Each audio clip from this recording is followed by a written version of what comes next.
Maintenant, nous allons nous occuper des deux niveaux, donc à savoir le rez-de-chaussée, le premier étage, ainsi que la terrasse qui se trouve ici.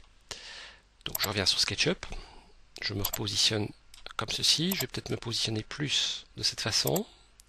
Je vais créer un nouveau guide, donc j'appuie sur la touche T du clavier, je me positionne ici sur ce point intitulé extrémité, je clique une première fois, et puis je vais cliquer une deuxième fois, peu importe où, mais pourvu que ce soit sur l'arête, donc par exemple ici, et là je vais taper une valeur de 2,70 m, 2,7, j'appuie sur Enter. Vous voyez, vous avez un petit point qui a été créé ici, ce sera en fait la hauteur de mon rez-de-chaussée.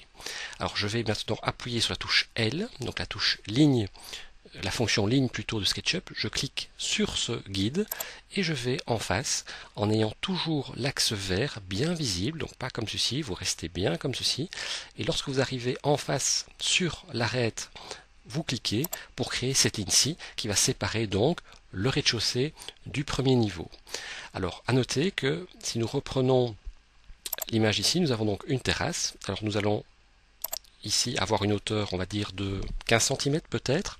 Donc j'appuie sur la touche H, je me rapproche de cette ligne-ci, j'appuie sur la touche T, et je crée donc une hauteur de 10 cm à partir de ce point. Je clique une deuxième fois, je tape 0, je vais plutôt taper 15, tiens, 0,15, 15 cm, j'appuie sur Enter, et vous voyez, vous avez un deuxième point qui a été créé. J'appuie sur la touche L, et je crée une seconde ligne. Alors vous voyez ici, nous n'avons pas en vision l'arête qui se trouve en face, donc il suffit simplement de dézoomer. J'appuie éventuellement sur la touche H, donc je reviens sur la touche L, et nous restons donc bien sur cet axe vert. Et là, je vais en face comme ceci. Lorsque j'arrive sur l'arête, je clique pour avoir donc l'épaisseur ici de ma terrasse.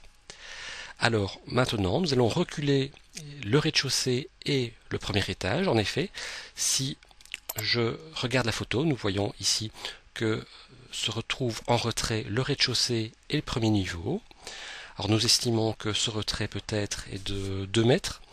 Donc je reviens sur SketchUp, j'appuie sur la touche P du clavier, je sélectionne cette face-ci et je pousse, peu importe la valeur, vous relâchez, et là je vais taper 2 sur le clavier, j'appuie sur Enter, et donc là nous avons un recul de 2 mètres.